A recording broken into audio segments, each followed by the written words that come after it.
دنیا میں جب تلک کہ میں اندوہ گیں رہا، غم دل سے اور دل سے میرے غم کریں رہا۔ دھند میں لپٹی شام بخیر اور دا بلیک ہول میں آپ سب کا خیر مقدم۔ آج سے 2 صدیاں قبل میر تقی میر کے ہم عصر اور اردو زبان کے ایک نمایاں ایک اہم شاعر غلام حمدانی مصطفی دنیا سے کچھ ایسے روٹھے کہ پھر دوبارہ کبھی اپنا قلم نہیں اٹھایا۔ آج ہمارا موضوع سخن مصطفی کی زندگی، ان کی شاعری اور تخلیقی اور ادبی میراث ہے، جس سے نہ صرف ہمیں ان کے کام اور ان کے فن کو سمجھنے میں مدد ملے گی، بلکہ امید ہے کہ اس دور کے ادبی ماحول، کلاسیکی شاعری اور ثقافتی اور لسانی ارتقاء کو جاننے کا بھی موقع ملے گا۔ جو شرکائے گفتگو ہیں میں ان کا مختصر سا تعارف کرواتا جو میرے دائیں جانب تشریف فرما ہے۔ اختر عثمان صاحب آپ جانتے ہیں، شاعر ہیں، نقاد ہیں، غزل گوئی میں ایک نہایت اہم اور باوقار نام ہے۔ ان کے ساتھ تشریف فرما ہے میرے دائیں جانبی راشد سلیم صاحب، لکھنے پڑھنے سے شغف رکھتے ہیں، ایسوسیٹ پروفیسر ہیں برائے انگریزی زبان و ادب، لیکن ظاہر ہے کہ اردو ادب کے اوپر بھی آپ کی گہری نظر ہے۔ میرے بائیں جانب ہیں عثمان قاضی صاحب، آپ میں خیال ہے دنیا کے سارے ممالک پھر چکے ہیں، اس لیے دنیا بھر کے کلچر کو، وہاں کے اور لٹریچر کو، آرٹ کو بھی اچھے طریقے سے سمجھتے ہیں، باقاعدگی سے لکھتے ہیں، تو میں نے ان کو سفیر ادب کا نام یہ ہم نے ان کو دیا ہے۔ ان کے ساتھ تشریف فرمایا نیر خان صاحب، آپ لکھاری ہیں، صحافی ہیں، آرٹ اور ادب آپ کی دلچسپی کے موضوعات ہیں۔ بہت ابھی حال ہی میں مجھے ان کی انگلش ٹرانسلیشن پڑھنے کا موقع ملا، جو اردو کلاسیکی یا بعد کے شاعروں کا ہے، خاص طور پہ نون میم راشد یا مصطفیٰ زیدی وغیرہ۔ بہت بہت شاندار ان کی انگریزی ٹرانسلیشن ہے۔ امید ہے کہ جلد ہی وہ کتابی شکل میں بھی ہمارے سامنے آ سکے گی۔ آج کے سیشن کی میزبانی اور نظامت کی ذمہ داری نبھا رہے ہیں آپ سب کے جانے پہچانے ہمارے ہر دل عزیز ڈاکٹر ناظر محمود، لکھاری ہیں، معلم ہیں، تجزیہ کار ہیں اور آرٹ اور لٹریچر کے اوپر بھی گہری نظر رکھتے ہیں۔ آپ سب لوگوں کی آمد کا شکریہ۔ پلیز چھوٹا سا ایک ریمائنڈر ہوتا ہے کہ اپنے سیل فونز جو ہے وہ ہمت کر کے سائلنٹ موڈ میں سوئچ کر دیں تاکہ کسی قسم کی ڈسٹریکشن نہ ہو۔ باہمی گفتگو کے بعد آپ لوگوں کو بھی پورا موقع دیا جائے گا اپنے تاثرات، تبصرے اور سوالوں کے لیے۔ بس اپنا ہاتھ بلند کیجیے گا تاکہ آپ کو یہ مائکروفون آپ کے سپرد کر دیا جائے، پھر آپ اپنی بات کھل کے کیجیے گا۔ And that's it now. کیا کہتے ہیں کہ مصطفی، ہم تو یہ سمجھے تھے کہ ہوگا کوئی زخم، تیرے دل میں تو بہت کام رفو کا نکلا۔ تو آئیے مصطفی کے زخموں کو ٹٹولتے ہیں۔ پلیز ویلکم اور آنریبل پینلسٹس۔ Thank you. بہت شکریہ نیر آفاق۔ جب میرے ذہن میں یہ خیال آیا کہ مصطفی پہ پروگرام ہونا چاہیے، ویسے تو خاصا یہ دیر ہو گئی، یہ پروگرام پہلے ہونا چاہیے تھا، لیکن خود اپنی مصروفیت کی وجہ سے میں اس پر آگے لوگوں سے بات نہیں کر سکا، لیکن بہرحال جب فائنلی فیصلہ کیا کہ اس کو کرنا چاہیے تو مقررین کی تلاش شروع ہوئی، اور آپ یقین جانیے کہ جو لوگ میرے پہلے ذہن میں تھے اور جنہوں نے رضامندی کا اظہار بھی کیا تھا، وہ ایک ایک کر کے پیچھے ہٹتے چلے گئے۔ کچھ نے جو ہے وہ ذاتی مصروفیت کا عذر دیا، کچھ نے کہا کہ مصطفی کو زیادہ پڑھا نہیں ہے تو اس پہ بات کرنا مشکل ہے، لیکن میرا یہ خیال تھا کہ مصطفی پہ بات ہونی چاہیے۔ اس کی ایک وجہ یہ تھی کہ ہم غالباً اردو میں جب بات کرتے ہیں تو میر، غالب اور اقبال اور فیض کے ہی گرد گھومتے رہتے ہیں، اس کے علاوہ بہت سارے جو دوسرے شعراء تھے ان کو یہ بڑے شعراء کھا گئے ایک طرح سے۔ غالب بہتوں کو کھا گئے، فیض بہتوں کو کھا گئے، اور کھا گئے کا مطلب یہ کہ وہ نظر انداز کر دیے گئے دوسرے شعراء۔ تو مصطفی بھی میرا خیال ہے کہ انہی شعراء میں سے ہیں کہ جن کو نظر انداز تھوڑا کیا گیا میرے خیال میں۔ اس پہ بھی ہم آگے گفتگو کریں گے۔ مصطفی کو بسیار گو اور زود گو شاعر بھی کہا گیا، ان کے 8 یا 9 دواوین ہیں کل۔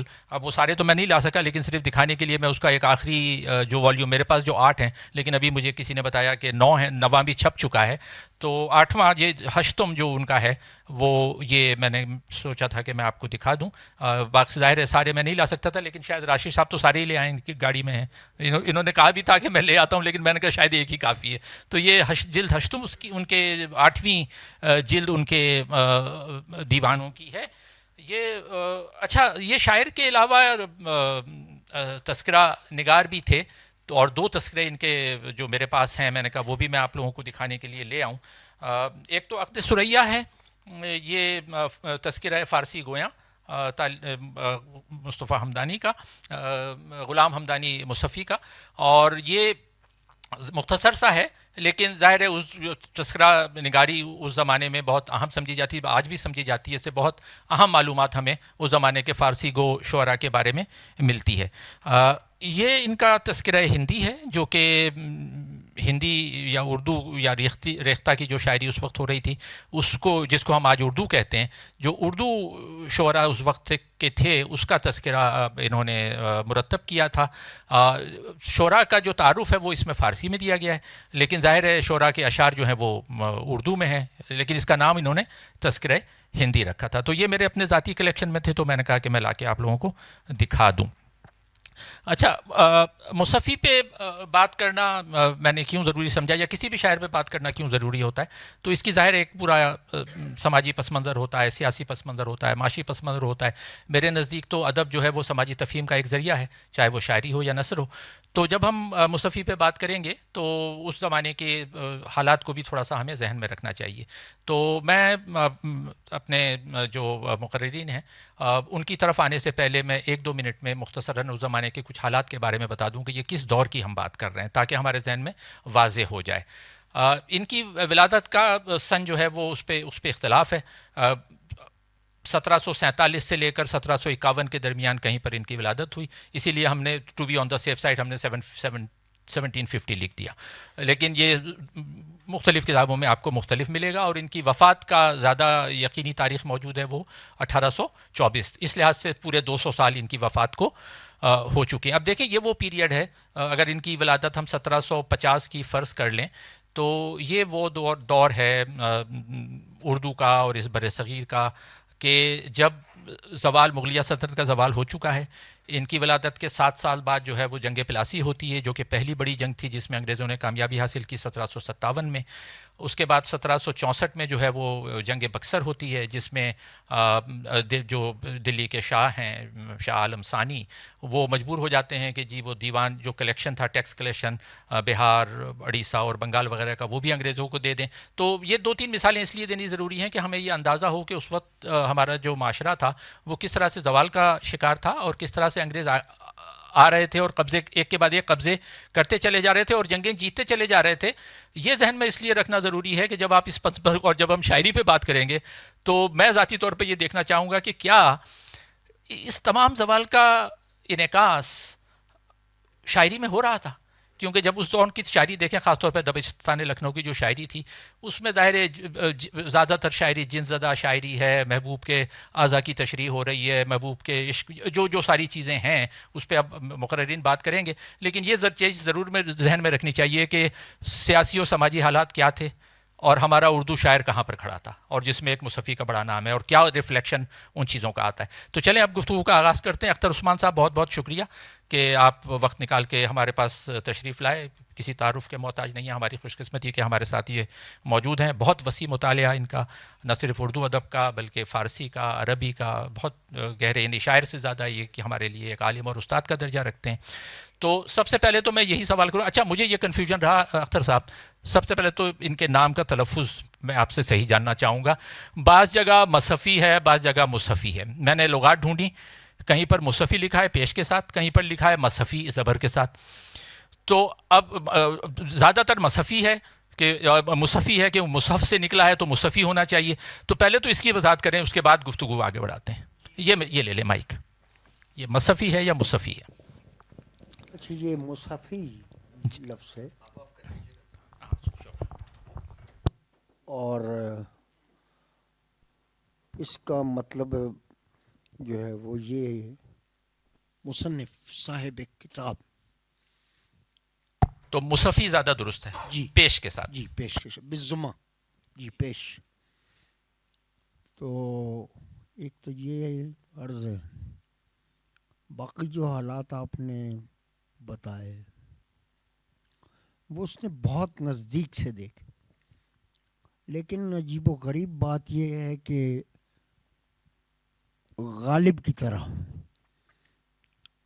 ہمارا جو سب سے بسیار نویس شاعر ہے وہ مصحفی ہے، 9 دیوان ہیں ان کے، اور ابھی آپ کہہ رہے تھے کہ اب چھپ گیا ہے یا کچھ، یہ بہت زمانہ پہلے چھپ گیا تھا اور اس کو نویں دیوان کو چھپے ہوئے بھی 100 سال ہو گئے. تو یہ وہ دور ہے جب ریختی جیسی بدنام زمانہ صنف سخن لکھی جا رہی تھی اور شعراء عورتوں کی زبان میں بات کر رہے تھے. زوال کا یہ عالم تھا کہ سعادت یارخاں رنگین اور انشا، خصوصاً انشا جن کے ساتھ مصحفی کے مارکے ہوئے اور حجویات تک جو ہیں وہ ہماری نظر سے گزرتی ہیں. اچھا، اردو کی سب سے اعلیٰ نثر کی کتاب اور سب سے مجروح جو نثر کی کتاب ہے وہ آب حیات. اس میں بار بار مصحفی کے حال میں آپ کو ایک فقرہ ملتا ہے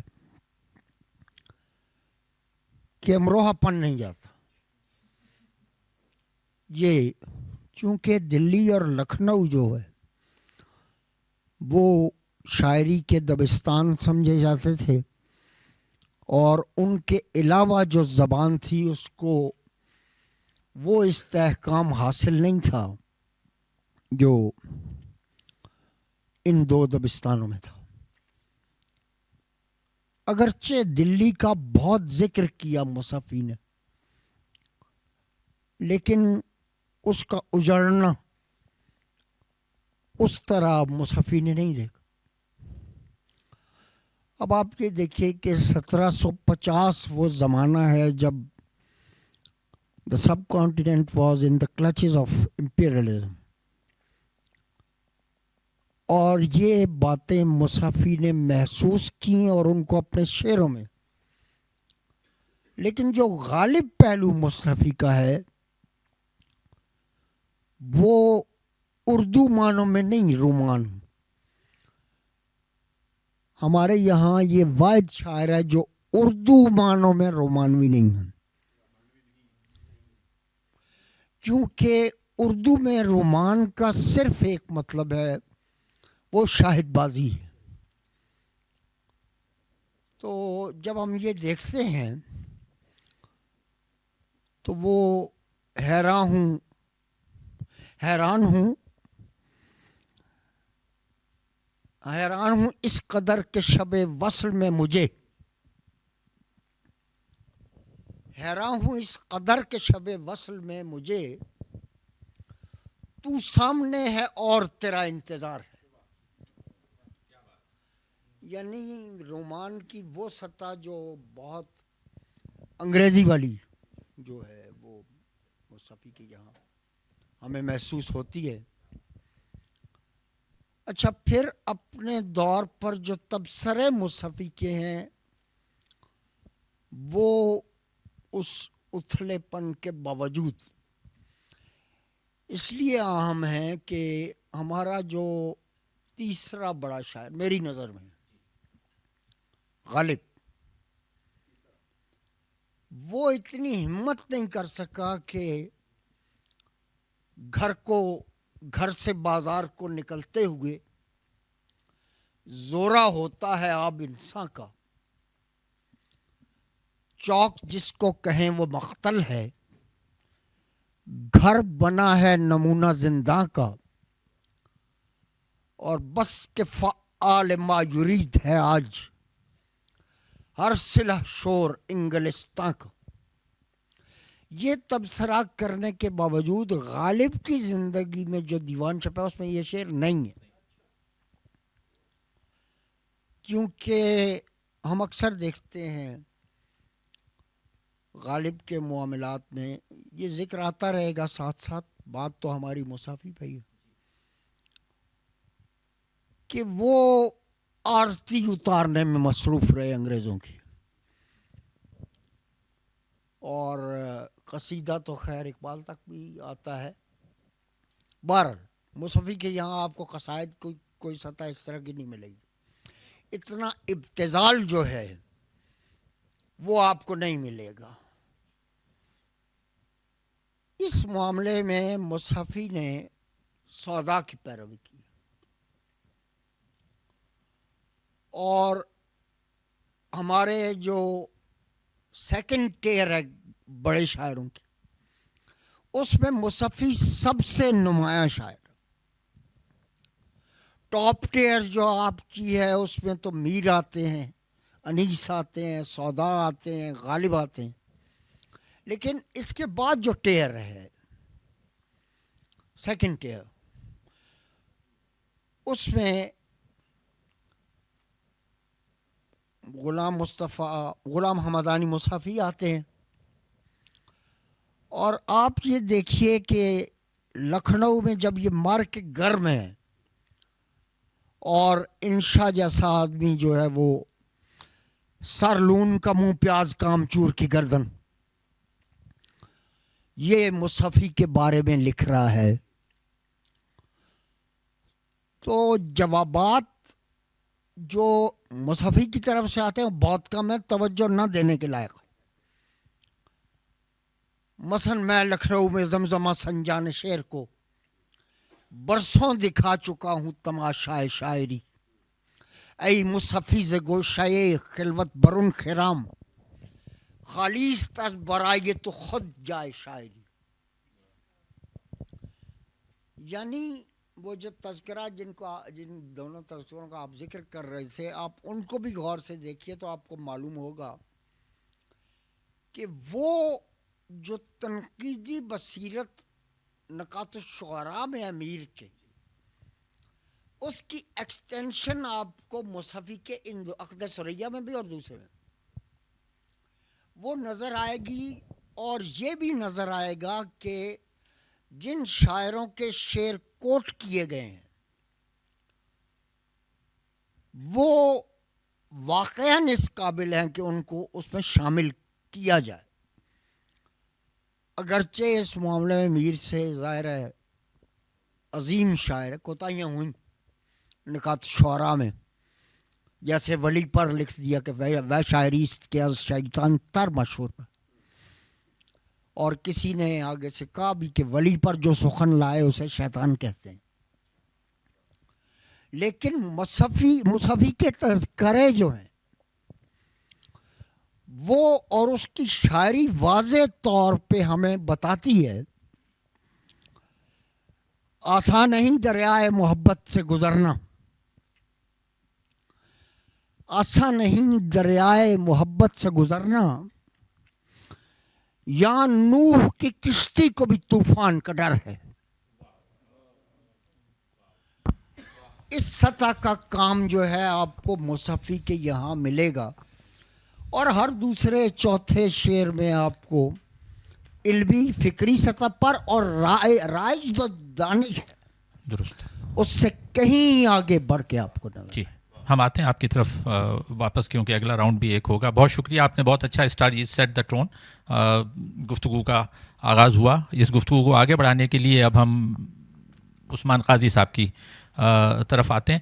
اچھا، اس سے پہلے ایک دو باتیں میں بھی کہنا چاہوں گا۔ دیکھیں، جو میں نے سیاسی صورتحال کا حوالہ دیا اور ایک دو مثالیں دیں، اس میں اس زمانے میں ایک چیز اور ہو رہی تھی کہ چونکہ دلی اجڑ رہی تھی، بار بار اجڑ رہی تھی، حملے ہو رہے تھے، پانی پت کی تیسری لڑائی 1761 میں ہو چکی تھی، احمد شاہ عبدالی کے ہاتھوں مراٹھوں کی شکست وغیرہ، لیکن دلی جو ہے وہ تخت و تاراج بار بار ہو رہی تھی۔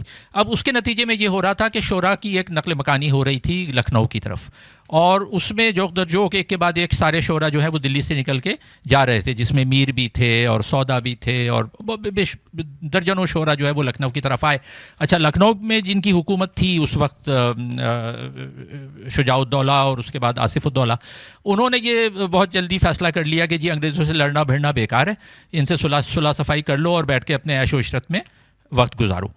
تو وہ لکھنؤ، اس زمانے کا لکھنؤ جو تھا وہ ایک آئیڈیل اگزامپل تھا اس چیز کی کہ لوگ جو ہے وہ، جس کو عام زمانے میں انگریزی میں کہتے ہیں پلیجر لیونگ، ایک پوری ٹینڈنسی عمرا کی اور شعراء کی اور حکمرانوں کی وہ چل رہی تھی۔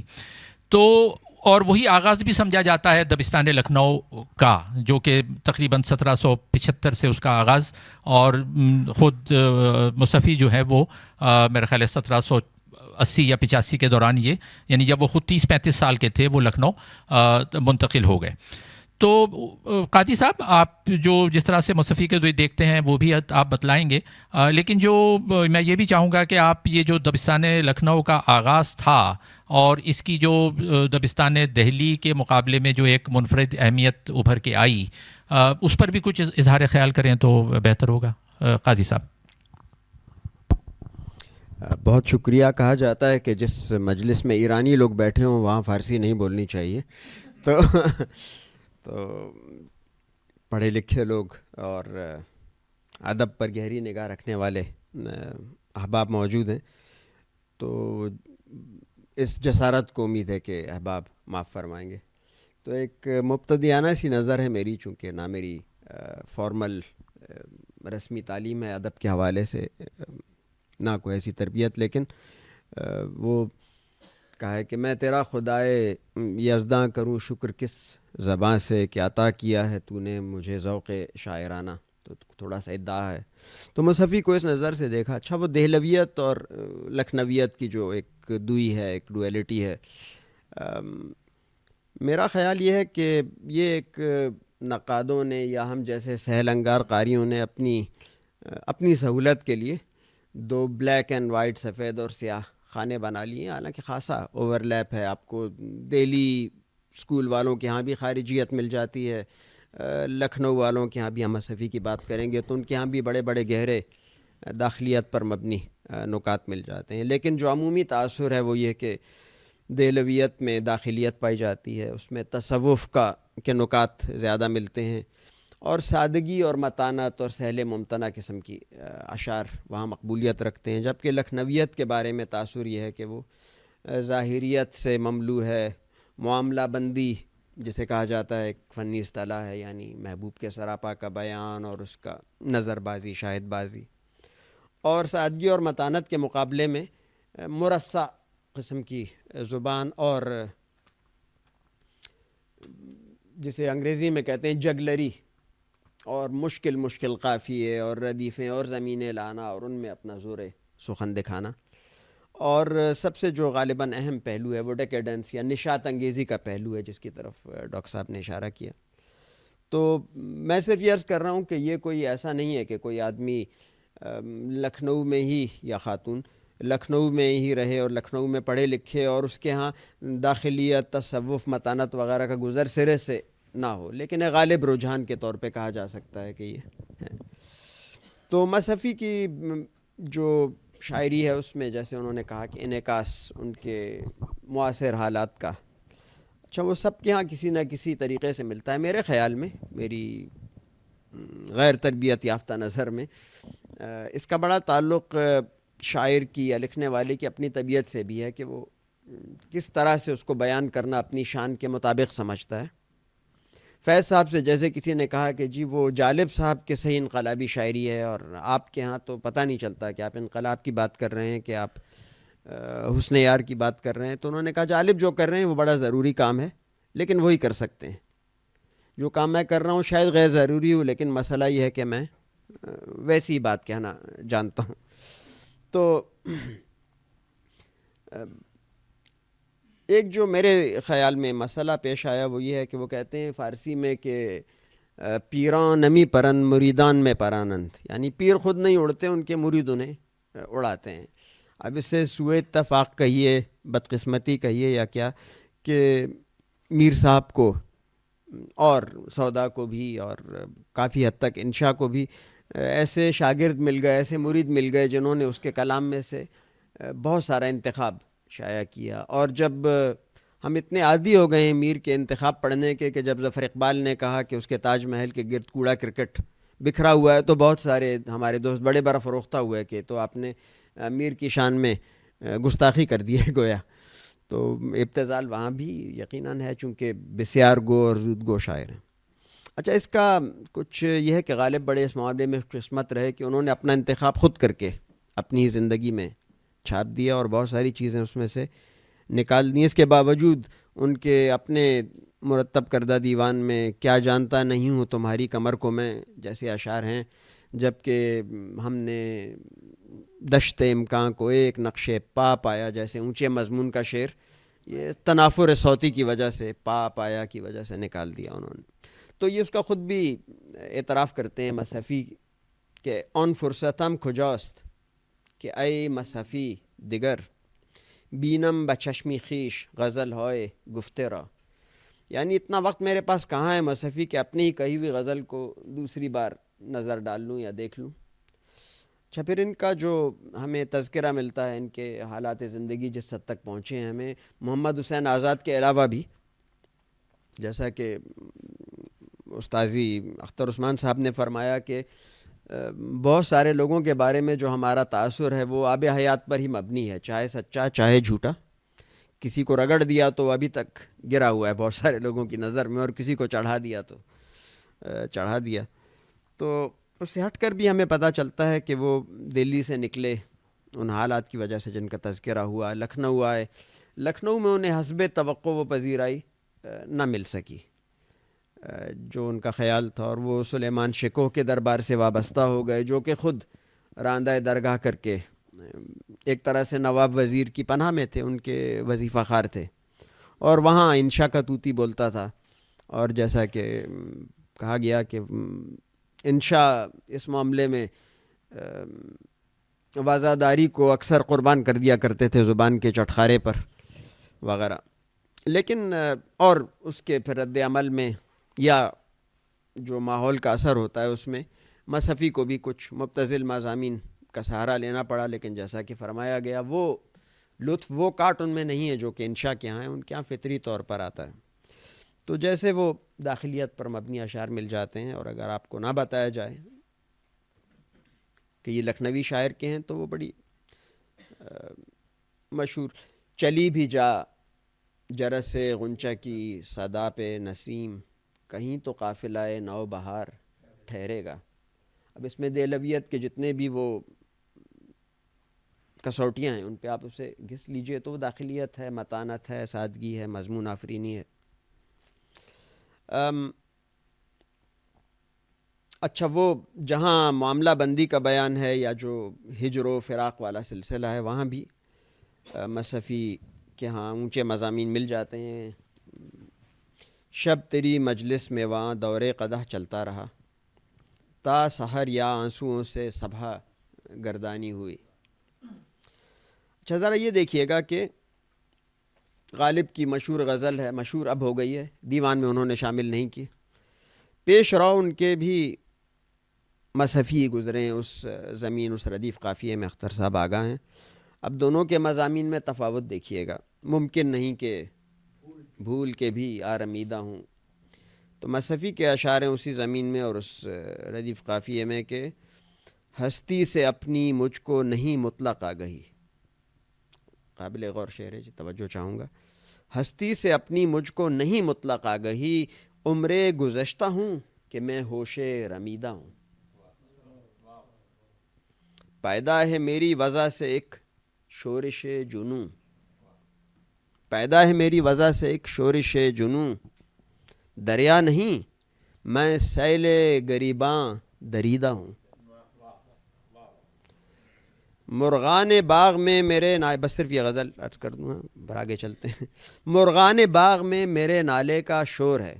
یہاں تھوڑی سی لکھنویت آپ کو شاید بو آئے اس کی. مرغان باغ میں میرے نالے کا شور ہے، ہر چند میں ابھی نفس ناکشیدہ ہوں. مرغان باغ میں میرے نالے کا شور ہے، ہر چند میں ابھی نفس ناکشیدہ ہوں. اور جاتا ہے جلد قافلہ عمر کس قدر، جاتا ہے جلد قافلہ عمر کس قدر، مہلت نہیں مجھے کہ ذرا آرمیدہ ہوں. بہت اچھا، شکریہ قاضی صاحب گفتگو کو آگے بڑھانے کا. اچھا، ایک اور دلچسپ بات یہ ہے کہ وہ انشا اور مصحفی کے مارکے کا بھی آپ نے ذکر کیا. اچھا، اور مارکے ایسے ہوتے تھے کہ ان میں پورے درجنوں ان کے جو شاگرد ہوا کرتے تھے وہ شاگرد بھی سارے شامل ہو جایا کرتے تھے، ایک دوسرے کے خلاف جلوس نکالے جاتے تھے، اور اس میں بھی ایک اتصال کی حد ہو جاتی تھی. یعنی بس گالیاں بھی آ جاتی تھیں اس میں, اگر وہ یعنی سنائے جائیں تو حیرت ہوتی ہے کہ اس طرح کے الفاظ تک استعمال کیے جاتے تھے. اور خاص طور پہ ان مصفی کے بارے میں ہے کہ وہ اتنی شاگرد بنانے میں بہت یعنی اصلاح دینے میں وہ کسی تکلف سے کام نہیں لیتے تھے, حتیٰ کہ اگر کوئی ان کا رفوگر ہے تو اس کو بھی انہوں نے شاعری پہ لگا دیا, وہ شاعر ہو گئے. اگر کوئی حجام ہے جو حجامت بنانے آتا ہے تو اس کو بھی شاعری پہ لگا دیا. تو یہ ایک لوگوں نے نام کم سنا ہوگا, ایک صاحب ہیں عنایت اللہ حجام. عنایت اللہ حجام وہ حجامت بنانے آتے تھے, ان کو بھی شاعری پہ لگا دیا. تو مجھے ویسے ہی خیال آیا تو میں نے کہا کہ مصفی پہ تو بات ہو رہی ہے, وہ حجام صاحب پہ بھی ان کے ایک دو اشعار میرے ذہن میں آ رہے ہیں عنایت اللہ حجام کے. تو وہ کہتے ہیں ہر دن نظر آتے ہیں نئے یار تمہارے, ہر دن نظر آتے ہیں نئے یار تمہارے, ہم جی چکے گر ہیں یہی اتوار تمہارے. اس شوق کے کوچے میں نہ جایا کر اے حجام, شاید میں کوئی لفظ آگے پیچھے کر رہا ہوں, اس شوق کے کوچے میں نہ جایا کر اے حجام, چھن جائیں نہ ایک روز کہیں ہتھیار تمہارے.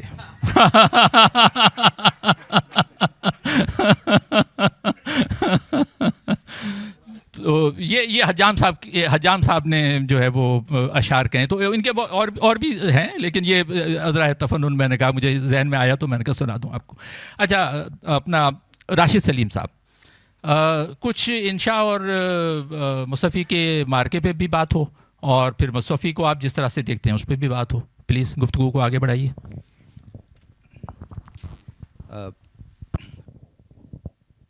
ابھی یہ بات ہو رہی تھی کہ مصفی کو کچھ تذکرہ نگاروں کی روشنی میں جو ہے اس کے ساتھ انصاف نہیں ہوا.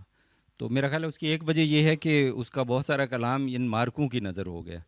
تو مولانا محمد حسین آزاد نے, اب جب تذکرہ نگار کلام لکھتے ہیں کسی کا, وہ منتخب کلام ہوتا ہے, چنیدہ کلام ہوتا ہے, اس کی بنیاد پہ آپ نے ایک رائے قائم کرنی ہوتی ہے. لیکن انہوں نے جتنے اشعار لکھے وہ سارے وہ ہیں جو انشاء کے جواب میں مصفی نے لکھے, تو اس سے ظاہر ہے مصفی کا جو صحیح رخ ہے وہ سامنے نہیں آتا. لیکن آپ نے چونکہ سوال کیا تو میں تھوڑی سی اس پہ بات کرتا ہوں. اچھا, یہ ایسا دور تھا کہ لکھنؤ میں ایک خاص طور پر جو انشاء تھے ان کا طوطی بولتا تھا, اور مشاعرے لوٹتے تھے اور بڑے مقبول تھے. لوگوں کو ویسے بھی جو زیادہ سوچ اور فکر والی چیزیں ہیں, گہرائی والی چیزیں ہیں, وہ پسند نہیں آتی. تو انشاء چونکہ بڑی ظرافت رکھتے تھے, شرارتی تھے, بڑے شریر تھے, ہر ایک کو وہ چھیڑتے رہتے تھے. ایسا نہیں ہے کہ انہوں نے مصفی پہ کوئی باقاعدہ کوئی سنجیدہ قسم کے کوئی الزامات لگائے ہوں, بلکہ یہ کہ ان کی رگ ظرافت پھڑک اٹھتی تھی تو وہ رہ ہی نہیں سکتے تھے. لیکن یہ محض ان کے مارکے نہیں تھے, یہ میرا خیال ہے روزگار کا بھی مسئلہ تھا. تو جب مصفی وہاں لکھنؤ میں گئے تو یہ اصلاح دیا کرتے تھے شہزادہ سلیمان شکو. اب شہزادہ تھا وہ, ٹھیک ہے, مغلیہ سلطنت جو ہے وہ زوال کا شکار تھی, لیکن بہرحال وہ شہزادہ تو تھا. تو اس کو اصلاح دیا کرتے تھے مصفی, اور 25 روپے ماہوار ان کو وظیفہ بھی ملتا تھا. بعد میں انشاء سے اتنا متاثر ہوئے اور ان کی مقبولیت سے کہ انہوں نے انشاء سے اصلاح لینا شروع کر دی, اور مصفی بیچارے کو جو ہے وہ 25 کی بجائے 5 روپے ماہانہ, جی اس پہ پھر انہوں نے ایک قصیدہ بھی لکھا اور اپنی صفائی بھی پیش کرنے کی کوشش کی. تو یہ محض مارکہ آرائی نہیں تھی. مطلب آپ میری سیلری میں اگر 25 سے یکدم جو ہے 5 روپے ہو جائیں مہینے کے تو اچھا خاصا مشکل پیش آتی ہے. تو انشاء اس میں حد سے گزر جاتے تھے. ابھی سر نے جو بات آپ نے جو کی وہ سوانگ رچائے جاتے تھے, تو باقاعدہ ایک سوانگ میں انشاء اور اس کے اچھا باقاعدہ پٹھے ہوتے تھے, جیسے پہلوان ہیں نا, اکھاڑے ہیں, تو اب انشاء کے بھی بہت سارے شاگرد تھے اور مصفی کے بھی تقریباً 145-47 کے قریب شاگرد تھے. اور صرف ان کا آپس میں چپکلش نہیں ہوتی تھی, بلکہ شاگرد بھی ایک دوسرے کی حج جو ہے وہ لکھ کے تو وہ اس میں حصہ لیتے تھے. اور سوانگ تو باقاعدہ یہ ہے کہ جلوس نکالا جاتا تھا. تو ایک دفعہ انشا جو ہے اس نے ہاتھیوں کا جلوس نکالا, اور ہاتھیوں پہ باقاعدہ لوگ بیٹھے ہیں اور انہوں نے گڈا گڈی ہاتھ میں پکڑے ہوئے ہیں, اور وہ ایک سوانگ نیا آیا ہے, ہاں سوانگ نیا لایا ہے, دیکھنا چرخے کوہن, ٹھیک ہے, لڑتے ہوئے اب دونوں کو لڑا رہے ہیں گڈا گڈی کو, مصحفی و مصحفن. اچھا مصحفی نے ذرا بڑی عمر میں شادی کر لی تھی دوسری. اب مطلب گھر کے لوگوں کو اس طرح لانا, اور یہ میرا خیال ہے یہ حج کی بھی تعریف پہ پورا نہیں اترتا. تو ایسے اس قسم کے ماحول میں ظاہر ہے مصحفی جو ہے وہ بہت زود رنج تھے مصحفی, اور انشا جو ہے وہ ہنسوڑ تھے بہت, بلکہ اس نے ایک جگہ پہ کہا بھی کہ میں ہاں ہاں جی میں ہوں ہنسوڑ, تیرا میرا میل نہیں. تو ایک طرف ہنسوڑ اور دوسری طرف جو ہے وہ زود رنج. تو ہوا یہ کہ بعد میں تذکرہ نگاروں نے زیادہ تر انہی مارکوں پہ رکھا, بلکہ وہ پورا ادبی مارک نمبر جو نقوش میں چھپا اس میں میرا خیال ہے جتنے جرت کے, انشا کے, رنگین کے اور مصحفی کے ادبی مارکے اور جو پھبتیاں ایک دوسرے پہ کسی گئیں, وہ پورا اس پہ پورا ادبی مارک نمبر ہے جو نقوش نے باقاعدہ چھاپا ہے. اچھا لیکن مصحفی کا بنیادی طور پر یہ مزاج نہیں تھا. تو لیکن جب بات روزگار کی ہو اور بات مقبولیت کی ہو, اور آپ کو دربار سے وابستہ رہنا بھی جو ہے وہ ضروری ہے, مصحفی نے اس کا جواب دینے کی جب کوشش کی تو انہیں اجازت نہیں ملی. شہر کے کوتوال سے شہزادے نے کہلوا دیا کہ نہیں آپ یہ نہیں نکالیں گے. تو وہ اور زیادہ ناراض ہوئے. انہوں نے خیر پھر ایک دوبارہ اپنی وضاحت دینے کی کوشش کی, اور بعد میں جب آصف الدولہ جو کہ اودھ کے تھے جب وہ آئے تو پھر انہوں نے انشا کو لکھنؤ سے نکال دیا. بہرحال یہ مطلب کہنے کا مطلب یہ کہ یہ محض مارکہ آرائی نہیں تھی, اس کی وجہ سے وہ ماحول ایسا بن گیا تھا کہ اپنے سروائیول کے لیے انہیں اپنے مزاج کے خلاف جو ہے وہ اس میں مصحفی کو حصہ لینا پڑا. لیکن اس سب مارکوں کی وجہ سے ہوا یہ کہ آج بھی جب تذکرے آپ پڑھتے ہیں تو اس میں زیادہ تر وہ چونکہ لطائف ہیں, پھبتیاں ایک دوسرے پہ کسی ہیں, تو لوگ اس پہ زیادہ توجہ دیتے ہیں, اور اصل جو اشعار ہیں ان کے وہ پس منظر میں چلے جاتے ہیں. تو بہرحال میں آپ کے سوال کے بعد آپ شروع میں بات کر رہے تھے انگریزوں کے حوالے سے, تو غالب نے جیسے اختر عثمان صاحب نے کہا کہ اتنی ہمت نہیں کی, لیکن ان کے دیوان میں اس طرح کے اشعار موجود ہیں کہ ہندوستان میں دولت و حشمت جو کچھ کے تھی, کافر فرنگیوں نے بتدبیر چھین لی. یہ اسی وقت لکھ رہے تھے. اور اسی طرح ان کے جو قصائد, آخری جو دیوان آپ فرما رہے ہیں نواں دیوان جو ہے وہ ان کے قصائد پہ مشتمل ہے. تو وہ 84 کے قریب جو ہیں وہ قصائد ہیں. ان میں سے ایک جو ہے وہ شہر آشوب ہے دلی کا, تو اس میں انہوں نے پورا دلی کا نقشہ کھینچا ہے, اور یہ جو پورب کو سارے لوگ جا رہے تھے چھوڑ کے, اس کا بھی ذکر ہے اس میں, اور بڑی بڑی تفصیل سے, بلکہ لکھنؤ سے بھی وہ خوش نہیں تھے, بعد میں وہ دکن جانا چاہتے تھے. تو اور لکھنؤ وہ پہلے ایک دفعہ ہو کے بھی آئے تھے, پہلے بھی وہ مایوس ہی لوٹے تھے, اور سودا سے غالباً ان کی ملاقات ہوئی, اور وہ سمجھ رہے تھے کہ سودا جو ہے وہ انہیں سراہیں گے, لیکن اس میں مایوسی ہوئی. تو پھر انہوں نے شروع میں کچھ ایسی چیزیں بھی لکھیں جو مطلب سودا کی عظمت کے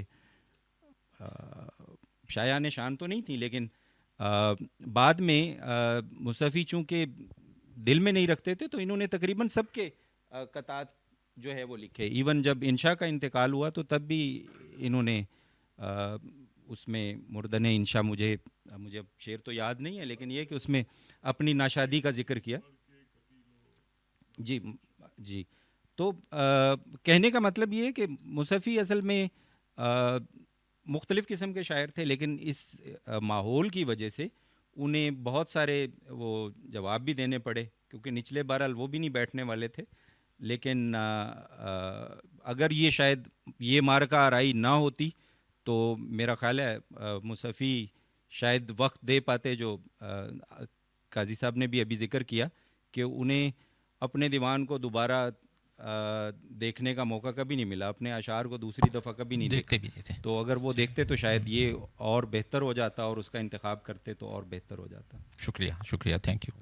تو اب ذرا دیکھیں, یہ انہوں نے مارکے کا بتایا اور کس طرح سے ہاتھیوں پہ جلوس نکل رہے ہیں, تو آپ معاشرے کا زوال دیکھیں کہ ہو کیا رہا ہے. انگریز قبضے کر رہے ہیں اور یہاں پر یہ اب ہاتھیوں کا جلوس نکالنا کوئی آسان کام ہے, اس میں کتنے اخراجات ساری چیزیں ہوتی ہوں گی, اور اس ہاتھیوں پہ بیٹھ کے یہ کر رہے ہیں کہ وہ گڈا گڑیا لی ہوئی ہے, مصفی مصفن اس کی دوسری بیوی, وہ آپس میں لڑا رہے ہیں, تماشا دکھا رہے ہیں.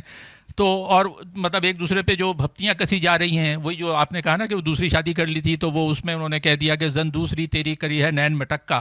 تو اب یہ ایک طرح کے انہوں نے تماچا مار دیا انشا نے جرت کے منہ پہ کہ تیری بیوی تو نین مٹکا کر رہی ہے. تو یعنی اس حد تک جا کے وہ اسی میں لگے ہوئے تھے, ان کو پرواہ نہیں تھی کہ دنیا میں ہو کیا رہا ہے. آپ اس بات سے متفق ہیں نیئر صاحب کہ اس زمانے کے جو حالات تھے وہ اس کو تاریخ کو سمجھنے کے لیے مصفی کی شاعری ہمیں یہ مدد دیتی ہے, اندازہ ہمیں ہو جاتا ہے کہ کیا ابتذال تھا, کیا زوال تھا, اور شاعری کی لسانی خوبیاں اپنی جانب, لیکن کہیں پر کوئی اور ریفلیکشن آپ کو نظر آتا ہے کہ کہیں پر تعصب, کہیں پر افسوس, معاشرے کے زوال کا آپ کو مصفی کی شاعری میں کوئی نظر آیا ہو؟ کچھ ایسے اشعار ہیں آپ کے پاس؟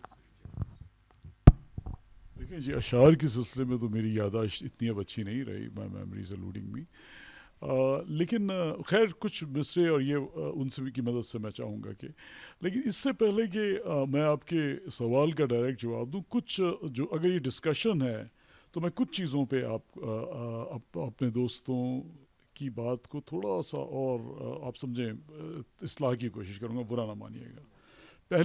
پہلی بات یہ ہے کہ جو آپ نے جو ایک لیفٹ کا پرابلم ہے ہمیشہ سے کہ جو ساری ہندوستان کا زوال ہے وہ ہمیشہ انگریز سے ہی شروع ہوتا ہے, ٹھیک ہے نا, جبکہ ایسا نہیں, انگریز کے آنے سے پہلے فریگمنٹڈ تھا پورا ہندوستان, اور جس چیز سے ہرٹ تھے میر اور مصفی اور دلی کے سارے شعراء, وہ نادر شاہ کا حملہ تھا. نادر شاہ سب کچھ لوٹ کے چلا گیا تھا, قتل و غارت اور ریپ کے اس نے وہ ریکارڈ کیے جو کہ ناقابل یقین ہے, ٹھیک ہے, اور جو کچھ بھی ان کے ہاتھ لگا لوٹا, اور وہ تھا جہاں پہ ان لوگوں کو ہجرت کرنے پہ وہ مجبور ہوئے وہ لوگ. اور دوسری بات یہ, ایک بات یہ بھی یاد رکھیے کہ اس زمانے میں نیشنلزم کا کوئی کنسیپٹ نہیں تھا. نیشنلزم کا کنسیپٹ بھی انگریز ہی لایا ہے یہاں پر, جو سوشل سائنسز بھی وہی لے کے آئے, ادروائز امپائرز تھیں. جتنے شعر عشوب لکھے گئے ہیں اس میں ابوالعز نے بھی بڑے اس سے کہا ہے, رنج سے کہا ہے کہ اس میں اپنے عیش و عشرت یا جو کہ ایک خوبصورتی تھی شہر کی یا بلڈنگ, ان کا ماتم کیا گیا ہے. کہیں قوم کا یا نیشنل, چونکہ کنسیپٹ تھا ہی نہیں, امپائرز تھیں ساری, ٹھیک ہے, کوئی اسٹیٹ کا, ملک کا کوئی کنسیپٹ نہیں تھا.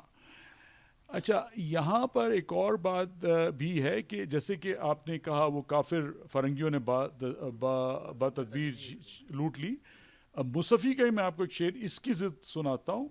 کیا غم ہے مصفی جو نصارہ میں جا ملا, کیا غم ہے مصفی جو نصارہ میں جا ملا, روز ازل سے کشتہ حسن فرنگ تھا. تو مصفی تو وہاں پہ انگریزوں کی ایک طرح سے وہ کر رہا ہے. اچھا دیکھیے, ایک اور کچھ اور باتیں یہ بھی کہ وہ اس کو بڑی حقارت سے دیکھا گیا ہے کہ جی شمشیر و سناول طاؤس و رباب آخر, جبکہ یہ انسان کا نیچر ہے کہ جب وہ پراسپیرٹی کی طرف جاتا ہے تو وہ بہتر لائف چاہتا ہے. یہ کوئی اگر دلی میں تنگ دستی تھی, روزگار کے مواقع نہیں تھے, چونکہ یہ نادر شاہ سے پہلے بھی وہ جو میر کا شعر ہے کہ پھرتی سلائیاں دیکھیں, وہ غلام قادر روہیلا نے آنکھیں نکالنی تھی شاہ عالم کی جا کے, اس کے کبھی جاٹ, کبھی مرہٹے, کبھی یہ Dilli. As a matter of fact یاد رکھیے, بہادر شاہ ظفر سے پہلے شاہ عالم کے زمانے میں بھی شاہ عالم مرہٹوں کا وظیفہ خوار تھا. یعنی کہ کوئی پہلی دفعہ ایسا نہیں تھا کہ بہادر شاہ ظفر انگریزوں کا وظیفہ خوار تھا, نہیں. یہ لوگ تو یہ فریگمنٹڈ تھا, ایک افراتفری کا زمانہ تھا ٹوٹل. وہ میر کا شعر نہیں ہے, چور اچک کے سکھ مرہٹے, شاہ و گدا سب زر کے خواں, چین سے ہیں جو کچھ نہیں رکھتے, فقری ایک دولت ہے یہاں. تو مطلب ایک لاقانونیت تھی. بلکہ جب انگریز مکمل طور پہ قابض ہو گئے ہندوستان میں تو یہ ایک امن و آشتی کا ایک دور تھا کہ جس میں قانون کی حکمرانی ہوئی. اس سے پہلے تو یہ ایک فریگمنٹڈ کوئی پہلی ڈویژن نہیں تھی, یہ جو جس کو ہم روتے ہیں جو پارٹیشن ہے, اس ٹکڑوں میں تھا ہندوستان سارا. مطلب ایک صرف ایک خطے کو ہندوستان ضرور کہا جاتا تھا. امپائر بڑھتی تھی امیبا کی طرح, تو لے لیتی تھی ایک چیز کو, کبھی سکڑ جاتی تھی, کبھی دلی تک رہ جاتا تھا, کبھی کندھار بھی ان کا, کبھی شری لنکا تک بھی ان کی حکومت. اس طرح کے حالات تھے. تو کوئی قومیت یا نیشنلزم یا کچھ بھی نہیں تھا. اور جو مسلمان حکمران تھے وہ بھی فارنر تھے. وہ کوئی جیسے انگریز کے اور ہمارے رنگ میں فرق ہے, اسی طرح ایک ساؤتھ انڈین اور ایران سے آیا ہوا بندہ جو اسے ٹیکس وصول کرتا تھا, یا جو مغلوں کے پٹھان عہدے دار تھے, یا وہ اسی طرح اس کے کمپلیکشن میں اور زبان اور سب چیزوں میں فرق تھا. یہ کوئی بات نہیں تھی. اچھا, ایک اور میں جگہ پہ ایک وہ کرنا چاہوں گا اختر صاحب معذرت کے ساتھ. مصفی کی کلیات جو چھپی ہیں وہ پہلی دفعہ مجلس اردو ادب نے ہی چھاپی ہیں. وہ ان کے کلمی نسخے تھے, اس سے پہلے کبھی نہیں پبلش پرنٹ نہیں ہوئی ہے. نول کشور نے, جو کہ ایک ہندو جو اردو کا بہت بڑا محسن ہے, اگر وہ نہ ہوتا یا وہ کوشش نہ کرتا انگریزوں کی پریس کو لے کر, بلکہ آنیسٹلی اردو شاید بنائی انگریز نے, اگر وہ فورٹ ولیم کالج میں اس کی گرامر وغیرہ نہ بناتے, ڈاکٹر فائلن وغیرہ, تو یہ تو ایسی منہ کا ذائقہ چینج بنا. جیسے کہ آپ نے لکھا کہ تذکرے مصفی کے تذکرہ کیا شیفتہ کا تذکرہ بھی فارسی میں لکھا گیا ہے, صرف مطلب یہ تو ایک صرف اشعار جو ہیں وہ اردو میں. تو اس کو تو کوئی ایسی تعلیم یافتہ لوگوں کی زبان میں نہیں سمجھا جاتا. ریختہ اردو کو بھی کہتے تھے. بلکہ بائی دا وے مصفی نے پہلی دفعہ اردو, کہیں کس منہ سے ہمیں مصفی اردو ہماری ہے, مصفی نے پہلی دفعہ اردو کا لفظ استعمال کیا. اردو تو تھا بھی نہیں. ریختہ غزل کو بھی کہتے تھے ریختہ, اردو کو بھی ریختہ ہی کہتے تھے. اچھا, پھر ایک اور بات, پہلی بات یہ ہے کہ یہ جو یوٹیلیٹرینزم ہے کہ ہر آدمی غم سے فرار چاہتا ہے. مصفی مجھے اس لیے بہت پسند ہے کہ مصفی ایک عام آدمی تھا. نہ وہ عشق کو سراج کی طرح یا دوسرے شعراء کی طرح حقیقت سے جا کے ملانے کی کوشش کرتا ہے, اور نہ ہی وہ جو ہے وہ ایک شخص تھا کہ جو عیش و عشرت چاہتا تھا, اس کو رشک کی نظر سے دیکھتا تھا. وہ میں نے بازار حسن خوباں سے مول ایک حسرت نظر لی ہے. تو مصفی ہر ایک نارمل انسان کی طرح چاہتا تھا کہ اس کا لائف اسٹائل بہتر ہو, وہ بھی دوسروں کی طرح عیش کرے, آرام سے رہے. یہ ایک انسان کی فطری خواہش ہے. اس پہ ملامت کرنے کا کوئی کہ اگر جب بھی کسی انسان کے حالات بہتر ہوتے ہیں, غربت سے اس کی طرف جاتا ہے, ذرا پراسپیرٹی کی طرف جاتا ہے, تو وہ ہمیشہ اپنا لائف اسٹائل کو بہتر کرنے کی کوشش کرتا ہے. اچھا, پھر ایک یہ جو ابتذال والا مسئلہ ہے, یہ بھی بہت بڑا مسئلہ ہے کہ میں جرت کا پہ ہم ڈائریکٹلی بات نہیں کر رہے, لیکن جو ہے میں یہاں پہ اس کا ذکر کرنا مناسب سمجھوں گا, چونکہ مصفی نے اس کا پازیٹیو اس کا انفلوئنس لیا ہے. بات یہ ہے کہ جرت ایک عہد ساز شاعر تھا جس کو ملامت کیا جاتا ہے, اس لیے وہ عہد ساز شاعر تھا کہ میر اور سودا کے زمانے میں تو محبوب کی جنس ہی ڈیفائن نہیں ہوتی تھی. جرت پہلا پوئٹ تھا جس میں جو محبوب ہے, اب میں اس پہ نہیں جاؤں گا LGBT اور تمام اس بحث میں, لیکن بہرحال کلیئرلی وہ ایک عورت ہے, اور جرت پیڈیوفلک نہیں ہے, چونکہ وہ ایک گرون اپ عورت ہے. جو اس کے کریکٹرسٹک فزیکل بیان کیے گئے ہیں وہ ایک گرون اپ عورت کے ہو سکتے ہیں, طفل مکتب کے نہیں ہو سکتے جو میر کا محبوب تھا, یا جام پسر, اور مصفی نے وہاں پہ جرت سے پازیٹیو امپیکٹ لیا ہے. ابتذال کیا چیز ہوتی ہے جنسیت میں؟ مصفی جو ہے وہ ایک کیا ایک دم کو اگر دے مجھے وہ رخصت بوسا, میں چوس لوں خالے لبے جانا کی سیائی.